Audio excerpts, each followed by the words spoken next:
Hello everyone, start करते हैं। Seventh science का रेस्पिरेशन इन ऑर्गेनिज्म जो चैप्टर है, चैप्टर 10th है वो, उसके एक्सरसाइज के क्वेश्चन कवर करेंगे हम। सबसे पहला क्वेश्चन है, why does an athlete breathe faster and deeper than usual after finishing the race. यानी कि एक एथलीट जो है वो ज़्यादा फास्ट, तेज और डीप सांस क्यों लेता है एक रेस को फिनिश करने के बाद। देखो, आप लोगों को पता ही है कि जब हम लोगों को बॉडी में ऑक्सीजन की ज़रूरत होती है, और ऑक्सीजन की ज़रूरत क्यों होती है? एनर्जी के लिए। ठीक है, तो नॉर्मल प्रोसेस में अब जब हम बैठे हैं तो हमारी बहुत ज़्यादा एनर्जी यूज़ नहीं हो रही है, लेकिन अगर हम लोग भाग रहे हैं या फिजिकल वर्कआउट कर रहे हैं तो हमारी ज़्यादा एनर्जी लग रही है, और जितनी एनर्जी हमारी उस केस में लग रही है उतनी ही ऑक्सीजन कंज्यूम हो रही है। ठीक है, क्योंकि ऑक्सीजन यूज होकर ही एनर्जी बनेगी। तो यहाँ पे क्या हो रहा है, हमारा जो एनर्जी बने जा रही है और जो ऑक्सीजन यूज हो रही है वो थोड़ा फास्ट करना की जरूरत है। बिकॉज इस केस के अंदर after finishing the race an athlete breathe faster and deeper than usual so that more oxygen is supplied, ताकि उसके सेल्स को ज्यादा ऑक्सीजन सप्लाई की जा सके। और अगर ज्यादा ऑक्सीजन सप्लाई करेंगे तो उसका जो फूड का ब्रेक डाउन है वो थोड़ा फास्ट हो जाएगा। ठीक है, तो बेसिकली ज्यादा ऑक्सीजन को सप्लाई करवाने के लिए वो फास्ट ब्रीथ करता है, मोर ऑक्सीजन सप्लाई किया जाता है और वो ब्रेक डाउन ऑफ फूड को फास्ट कर देता है और ज्यादा एनर्जी रिलीज होती है। During the run the demand of energy is high but the supply of oxygen is limited. यानी कि जब वो भागता है तब एनर्जी जो डिमांड है वो ज्यादा है और सप्लाई ऑफ ऑक्सीजन उसकी लिमिटेड है। Therefore anaerobic respiration take place in muscle cells to fulfil the demand of energy. इसीलिए जो एनारोबिक रेस्पिरेशन है उसके मसल सेल्स में हो रहा है ताकि उसकी एनर्जी की रिक्वायरमेंट को फुलफिल कर सके।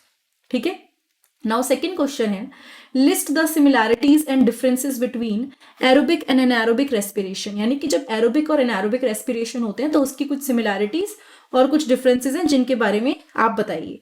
तो सबसे पहले सिमिलैरिटी, तो पहली बात, दोनों में फूड ब्रेक डाउन होता है और एनर्जी रिलीज होती है। ठीक है, दोनों सेल्स के अंदर होते हैं एंड दोनों मतलब क्या होते हैं, बाय प्रोडक्ट्स निकालते हैं, और दोनों आप कह सकते हो एट द एंड दोनों का जो प्रोडक्शन है वो फाइनली दोनों इसलिए होते हैं ताकि एनर्जी प्रोड्यूस हो सके। तो दोनों चीजें आपको ये याद रखनी है। अब डिफरेंसेस की अगर बात करें तो एरोबिक और एनारोबिक में सबसे इंपॉर्टेंट डिफरेंस, यहाँ पे एरोबिक है, ठीक है, यहाँ पे एनारोबिक है। यहाँ पे एरोबिक के अंदर ऑक्सीजन की प्रेजेंस में जो रेस्पिरेशन होता है उसको एरोबिक रेस्पिरेशन बोलते हैं, जो ऑक्सीजन की एब्सेंस में होता है उसको एनारोबिक रेस्पिरेशन बोलते हैं। ठीक है, यहाँ पे एनर्जी रिलीज होती है ज्यादा अमाउंट में, यहाँ पे एनर्जी रिलीज होती है कम अमाउंट में। ठीक है, यहाँ ज्यादा अमाउंट में एनर्जी रिलीज होती है, एरोबिक में कंप्लीट ऑक्सीडेशन होता है, ये भी पॉइंट लिख सकते हो। यहाँ पे पूरी कंप्लीट ऑक्सीडेशन नहीं होता है। यहाँ पे कार्बन डाइऑक्साइड और वाटर प्रोड्यूस होते हैं एज बाय प्रोडक्ट्स, और एनर्जी तो निकलेगी ऑब्वियसली, और यहाँ पे carbon dioxide and alcohol produce होते हैं एज बाय प्रोडक्ट। ठीक है, तो फर्मेंटेशन के केस में ये देखने को मिलता है। ये स्लो प्रोसेस है, ये फास्ट प्रोसेस है। यानी कि जो आपका ये वाला है ना एरोबिक रेस्पिरेशन, ये थोड़ा स्लो होता है, टाइम लेता है, लेकिन एनारोबिक जल्दी हो जाता है। इसमें example animal and plant cell, और मोस्टली अगर हम इसकी बात करें जैसे फर्मेंटेशन हो गया, या सॉरी नॉट दिस वन, यहाँ पे फर्मेंटेशन आएगा। यानी ऐसे ऑर्गेनिजम्स के अंदर जहां पे ऑक्सीजन की कमी में जो रेस्पिरेशन करते हैं उसमें ये आपका ये वाला प्रोसेस होता है। एनिमल और प्लांट सेल में आपका नॉर्मल एरोबिक रेस्पिरेशन होता है क्योंकि ऑक्सीजन की प्रेजेंस में होता है। ठीक है, क्वेश्चन थर्ड है, why do we often sneeze when we inhale a lot of dust laden air. जब हम लोगों के नाक में या फिर हम इनहेल कर लेते हैं डस्ट को तो हम बहुत ज्यादा छींकते क्यों हैं? जब हम इनहेल कर लेते हैं तो पार्टिकल्स हमारे जो नेसल कैविटी है उसके जो हेयर होते हैं ना उसमें फंस जाते हैं। ठीक है, they get trapped in the hair present in nasal cavity. However कभी कभार ये जो पार्टिकल्स हैं ये पास कर जाते हैं नेसल कैविटी से, मतलब वो हेयर से पास होते हुए अंदर चले जाते हैं, जिसकी वजह से हमारी जो नेसल कैविटी है, नाक वाली जो कैविटी है, उसके अंदर इरिटेशन हो जाती है, उसकी लाइन में इरिटेशन हो जाती है, और उसका रिजल्ट होता है कि हम छींकते हैं और we sneeze. Sneezing expel these foreign particle from the inhaled air and a dust free clean air enters our body। Sneezing की वजह से जो फॉरेन पार्टिकल्स होते हैं वो क्या होते हैं, वो बाहर निकलते हैं इनहेल्ड एयर के साथ। मतलब क्या होता है ना, हमारा स्नीजिंग उस फॉरेन पार्टिकल को जो इरिटेशन कर रहा है उसको बाहर निकालती है। ठीक है, और उसके बाद वो एंटर कर देती है हमारे अंदर के पूरे सिस्टम को, मतलब बेसिकली जहां पे इरिटेशन हो रही है। उसके बाद क्वेश्चन फोर्थ है, टेक 3 टेस्ट ट्यूब। आप 3 टेस्ट ट्यूब लीजिए, ए, बी एंड सी। आप एक टेस्ट ट्यूब में स्नेल को रखिए, स्नेल आपको पता ही है छोटा सा एनिमल है। उसके बाद दूसरी में आप क्या रखेंगे, प्लांट रखेंगे, और सी में आप दोनों रखेंगे, स्नेल एंड प्लांट। ठीक है, तो अब आपको बताना है कि कौन सी टेस्ट ट्यूब होगी जिसमें कंसेंट्रेशन CO2 का ज्यादा होगा। तो सिंपल सी बात है, यहाँ पे तो CO2 कंसेंट्रेशन ज्यादा नहीं होगा क्योंकि यहाँ पे O2 रिलीज होगा और प्लांट CO2 कंज्यूम करेगा। यहाँ पे बैलेंस हो रहा है क्योंकि O2 रिलीज हो रहा है और CO2 भी रिलीज हो रहा है, लेकिन CO2 साथ के साथ यूज हो रहा है।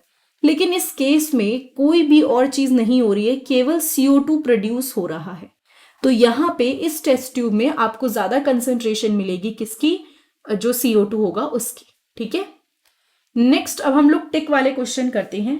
टिक में आपको बताना है सबसे पहले, in cockroaches air enters the body through, यानी कॉकरोच के अंदर जो एयर एंटर करती है वो कैसे एंटर करती है।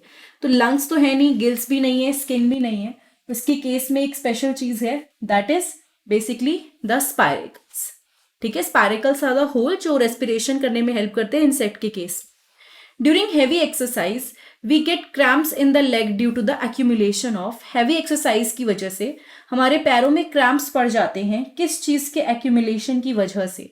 तो जब हैवी एक्सरसाइज करते हैं तो बॉडी के अंदर लैक्टिक एसिड फॉर्मेशन हो जाता है जिसकी वजह से क्रैम्प्स पड़ते हैं। Normal range of breathing rate पर minute in an average individual, जो नॉर्मल रेट है that should be around 15 to 18। ठीक है, उसके बाद है ड्यूरिंग एक्सलेशन द रिब्स, अगर एक्सेल करते हैं तो जो रिब्स होती हैं वो क्या होती है, मतलब वो move outwards, move downwards, move upwards, do not move at all. क्योंकि जब हम लोग इनहेल करते हैं तो हमें कैविटी ज्यादा चाहिए होती है, तो वो बाहर की तरफ और अपवर्ड निकलती है, लेकिन जब हम एक्सेल करते हैं तो हमें वो कैविटी की जरूरत नहीं है जो प्रोड्यूस हुई है, तो वो डाउनवर्ड मूव कर जाती है रिब्स। ठीक है, उसके बाद आते हैं क्वेश्चन 6 पे, जो कि है आपको मैच करना है। ठीक है, तो मैं इसको मार्क यहाँ पे हो ही रखा है 1 2 3 4 5 6 7। सो ईस्ट के साथ में जो सबसे ज्यादा सेट बैठ रहा है यहाँ पे, ईस्ट के साथ बैठेगा एल्कोहल, बिकॉज ईस्ट जो है वो एनारोबिक रेस्पिरेशन से, मतलब जब वो उसका रेस्पिरेशन होता है तब वो एल्कोहल प्रोड्यूस करता है। ठीक है, तो यहाँ पे हम लोग थर्ड लिख सकते हैं, या we can write alcohol. Okay, now जब हम लोग बात करते हैं बी की, दैट इज डायफ्राग्राम, इसमें अर्थ, lungs and skin, stomata, chest cavity, yes we can say कि वो चेस्ट कैविटी बनाने में हेल्प करती है। डायफ्राग्राम जब ऊपर नीचे मूव करता है तो चेस्ट कैविटी बनती है। ठीक है, फिर सी है स्किन। स्किन के केस में हम लोग मैच कर सकते हैं अर्थवॉर्म को, विच इज फर्स्ट, क्योंकि स्किन जो अर्थवॉर्म होता है ना, ये स्किन से क्या करता है, रेस्पायर करता है। ठीक है, तो ये अर्थवॉर्म। फिर आया लीव्स। लीव्स के केस में हम लोग बोल सकते हैं लीव्स में स्टोमेटा प्रेजेंट होता है, तो ये फिफ्थ हो गया, विच इज स्टोमेटा। ठीक है, उसके बाद फिश के केस में वी कैन से गिल्स, तो यहां पे हमने गिल्स लगा दिए। ठीक है, देन फ्रॉग के केस में, फ्रॉग्स क्योंकि दोनों चीज से रेस्पायर करते हैं, फर्स्ट है लंग्स एंड लंग्स के बाद है स्किन। ठीक है, तो ये दोनों चीजों का आपको ध्यान रखना है। एंड फिर mark true if the statement is true and if it is false, अगर ट्रू है तो ट्रू, फॉल्स है तो false. During heavy exercise the breathing rate of a person slows down.